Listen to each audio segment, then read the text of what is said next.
The ship hovered above the ruined world, its metal hull reflecting the dim light of a dying sun. The planet below was nothing but dust and silence, a graveyard of a species that had once ruled the stars. Dr. Vectal adjusted his scanner, his four-fingered hands tapping the control panel. The readings were strange. The air was thin, the radiation levels were low, and yet something was here. Something old. Something waiting. The records say this was their homeworld, one of the researchers muttered. Wars, Vectal corrected. 1,000 years is a long time. Nothing could have survived. The landing thrusters roared as the ship descended, kicking up a cloud of blackened dust. The team of 6 aliens, all members of the Tivak Dominion, stepped onto the dead planet's surface. Their armored suits hummed softly as they activated their environment shields. The ruins of massive structures surrounded them, towering skeletons of a lost civilization. Once, these buildings had touched the sky, filled with life, movement, voices. Now they were nothing but crumbling shadows. Vectal's scanner beeped. A signal. Weak, buried deep beneath the ground. This shouldn't be possible, he said, adjusting the settings. The signal was artificial. It was still transmitting. The others gathered around. Are you certain? One of them asked. Vectal muttered. It's coming from below. They followed the signal across the ruins, their boots crunching against broken stone and twisted metal. The wind howled through the remains of the city, carrying whispers of a long-dead race. The silence was unnatural, the kind of silence that made even trained explorers uneasy. Then they saw it. A massive, circular structure stood at the edge of a collapsed district. Unlike the ruins around it, this structure was intact. It was smooth, metallic, untouched by time. The scanner pulsed faster. The signal was coming from inside. Vectal stepped forward cautiously. It's a vault, he said. It has to be. The others hesitated. No one had set foot on this planet for centuries. The Dominion had declared a wasteland, a place of no value. But this vault, this was something different. They approached carefully, their suits scanning for traps or automated defenses. But there was nothing. No power signature, no motion. Just the deep, humming pulse of the signal beneath them. Then, without warning, the ground trembled. A low rumble echoed through the ruins as the surface beneath their feet began to shift. The massive doors of the vault groaned, dust falling from their edges as they slowly, impossibly began to open. The team stepped back, weapons raised. No one had touched anything. No one had activated a control panel. The vault was opening on its own. A gust of stale air rushed out from the darkness below. The temperature dropped. The scent was strange, cold, metallic, untouched by time. A deep tunnel led downward, lined with smooth black walls that seemed to absorb the dim light from their suit lamps. Vectal's heartbeat quickened. This world is dead, one of the team members whispered. Vectal swallowed hard. Then tell me, who opened the door? His silence stretched. No one had an answer. The tunnel below waited, dark and endless. The signal was stronger now, a steady pulse beneath their feet. Something was still here, and it had just let them in. The team hesitated at the entrance of the vault. The tunnel stretched into the darkness, its walls too smooth, too perfect. It was nothing like the ruins above. The world outside had crumbled, but this place remained untouched. Dr. Vectal took a slow step forward, his boots clicking against the strange floor. It felt unnatural, almost like walking on frozen glass. The others followed, their weapons drawn, their breathing steady but tense. Lights flickered to life as they moved deeper. Soft, white light, casting long shadows on the walls. The vault was waking up. This place still has power, one of the team members whispered. Vectal checked his scanner. The signal was stronger now, coming from far below. It was rhythmic, steady like a heartbeat.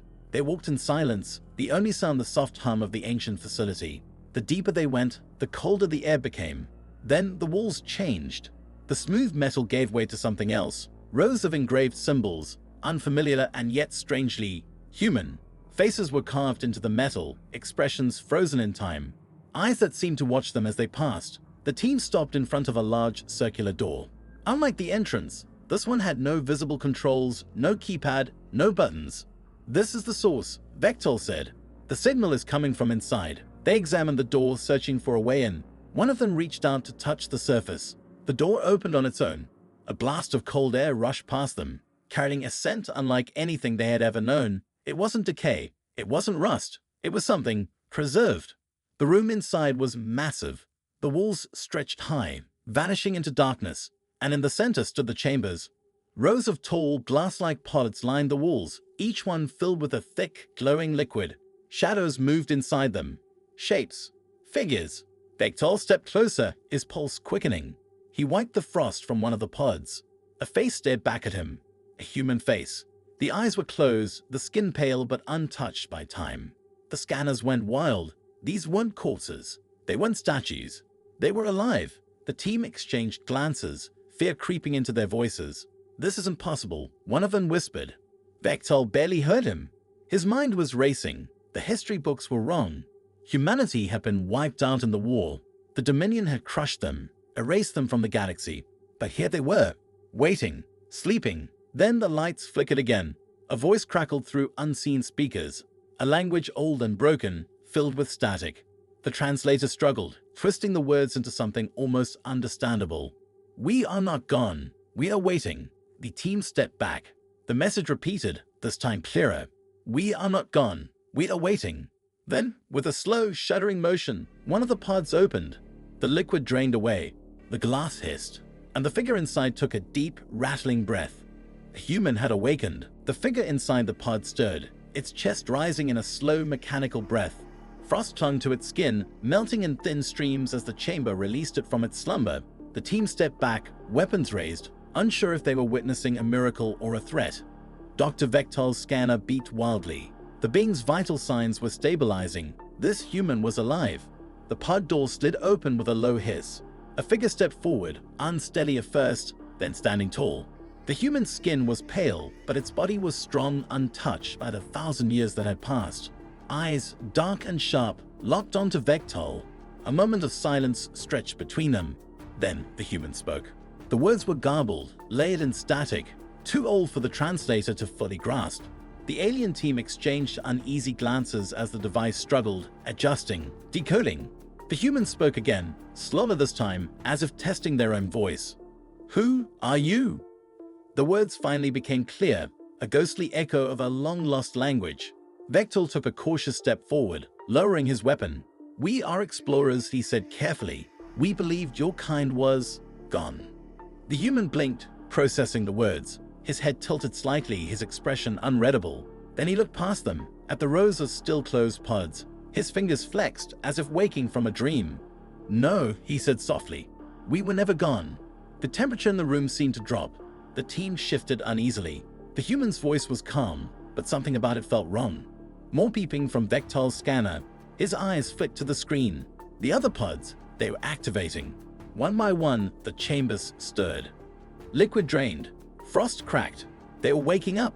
The team backed toward the door. "This isn't right," one of them muttered. "This isn't natural." The first human, the awakened one, turned to them again, his eyes filled with something unreadable.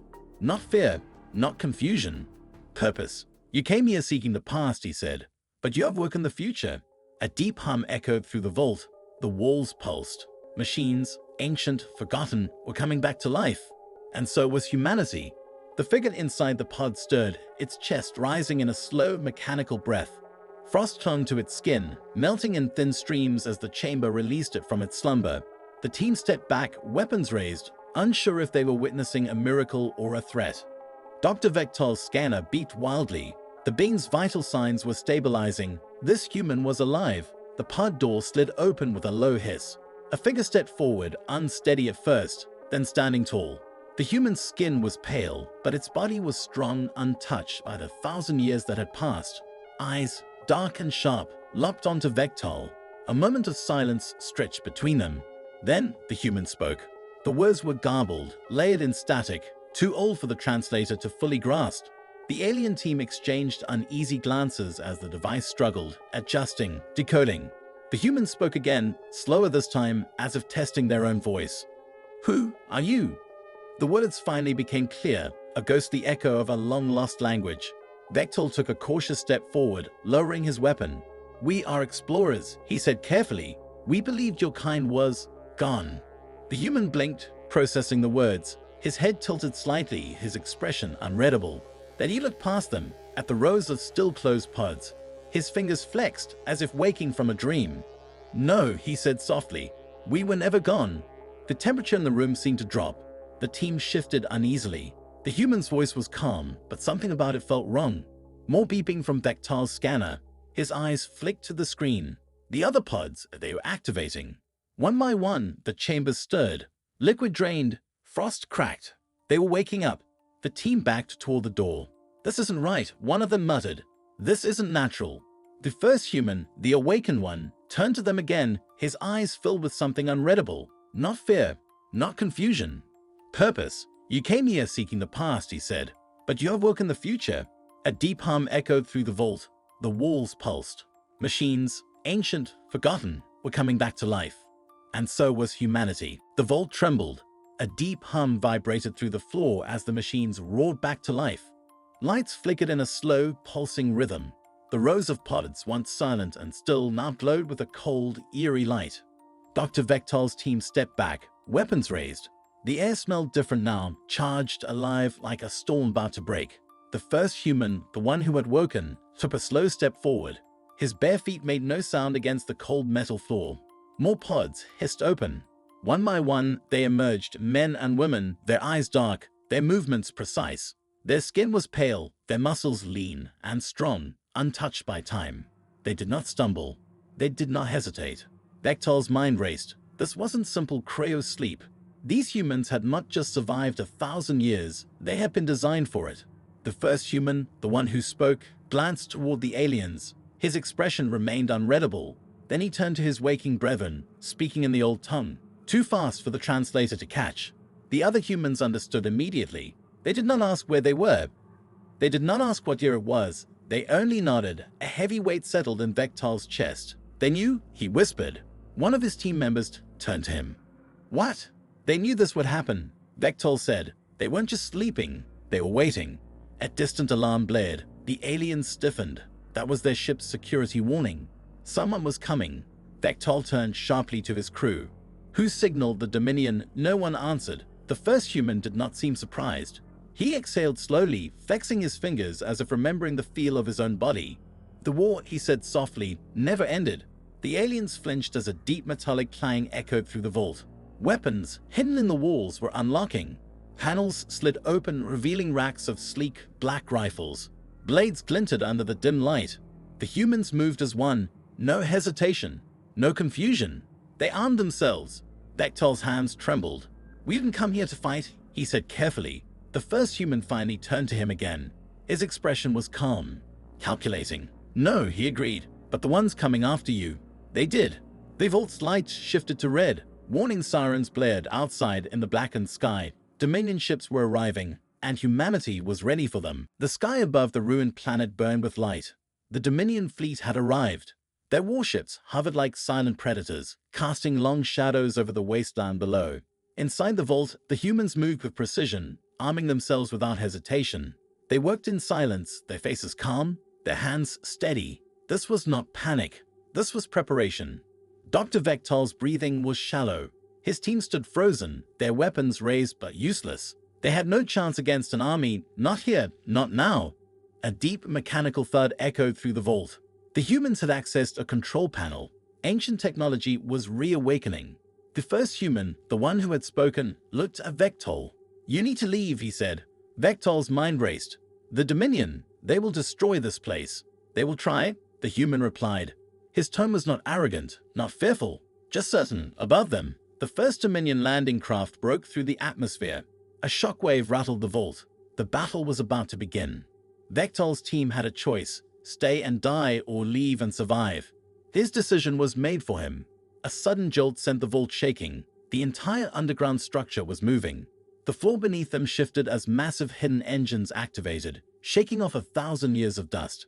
Vector's scanner beeped wildly. "This isn't just a vault," he whispered. His voice trailed off as he realized the truth. The humans weren't waking up in a tomb. They were waking up inside a war machine. The first human tilted his head. "Go," he repeated, "or stay and watch." Vector barely had time to decide. The ground cracked. The walls split apart. And then, the vault began to rise. Above, the Dominion fleet charged its weapons, preparing to fire. The humans smiled. They had been waiting for this. The vault was no longer a vault. It was a warship. As the ancient engines roared back to life, the ground beneath Vector's feet shook violently. Dust and debris rained from the ceiling as the entire underground structure began to ascend. Outside, the Dominion fleet adjusted its formation, their weapons locking onto the rising Colossus. Their scanners had finally recognized what was happening. This was not an excavation site. This was a battlefield. Bechtel's team scrambled to their feet as the walls split apart, revealing massive gun turrets hidden beneath layers of metal plating. The ship's surface cracked and shifted, all battle scars still visible beneath the dust of 1,000 years. This vessel had fought before, and it was about to fight again. The humans moved like soldiers born into war. They took their positions with an ease that sent a chill through Vector's bones. No hesitation, no confusion. They knew exactly what to do. The first human, the leader, stood the heart of it all, his dark eyes scanning the sky. His fingers hovered over the command console as if he had done this 1,000 times before. A voice crackled through the ship's old speakers, ancient, distorted, but full of intent. Weapons online. The Dominion fleet didn't wait. A surge of plasma fire streaked through the sky, aimed directly at the rising warship. The humans didn't flinch. The first human's lips curled into a slow, knowing smile. His fingers moved. The ship's shields activated. A shimmering energy field flickered to life, absorbing the first wave of fire. The Dominion's attack was useless. Their weapons, designed for conquest, were bouncing harmlessly off a ship built for survival. Vector's heart pounded. This was impossible. The Dominion had won the war. They had wiped humanity from the stars, hadn't they? A deep mechanical boom shook the air. The warship's cannons had awakened. Massive barrels turned skyward, locking onto the Dominion fleet. The first human spoke, his voice steady. Fire! The air ignited. A storm of energy lanced upward, cutting through the darkness. The Dominion ships, so confident, so certain of their power, were suddenly scrambling. Shields flickered, hulls ruptured. Explosions bloomed in the sky. Vector couldn't move. His people had always believed humanity was long dead, a defeated race, a mistake erased from history. But now, standing on a ship that had waited 1,000 years for this moment, he realized the truth. Humanity had never been gone. They had only been waiting for their war to begin again. The sky was burning. Dominion warships twisted and fell, their hulls torn apart by weapons far older and far stronger than they had ever prepared for. Flames and debris rained down as the ancient human warship continued its ascent, shaking off the dust of 1,000 years. Vector could only watch in stunned silence. This wasn't just survival. This was vengeance. The first human, the leader, stood at the command console, his expression calm but determined. His people, those who had slept in frozen silence for centuries, moved like a perfectly synchronized force. No hesitation, no fear, just purpose. A Dominion battleship, massive and bristling with firepower, surged forward. Its cannons glowed, preparing to unleash a devastating barrage. The leader didn't even blink. Target locked. The ship's ancient weapons responded instantly. A single shot. The Dominion battleship didn't explode, it disintegrated. A blinding beam of energy sliced through its core, leaving only a trail of molten wreckage falling toward the planet's surface. Panic spread through the remaining Dominion fleet. Their commanders, once arrogant in their dominance, now understood their mistake. They had not found a ruin, they had found an army. Vector's voice finally returned. "You can't win," he gasped. "The Dominion will send more ships, more armies. They'll never stop." The human turned to him. His dark eyes studied the alien scientist, as if weighing his words. "They already lost," he said simply. "They just don't know it yet." Another explosion rocked the sky. More Dominion ships were turning away, their commanders fleeing. The Empire had ruled uncontested for centuries. But now they had met something greater than fear. They had met humans who refused to die. The ancient ship rose higher, breaking through the last layers of atmosphere. And then, for the first time in 1,000 years, humanity re-entered the stars. The leader turned back to the battlefield, his voice calm but resolute. "We are not extinct," he said.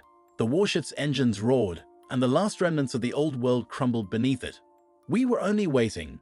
And with that, humanity returned to the galaxy, not as a forgotten race, not as a lost civilization, but as a storm that would never be stopped again.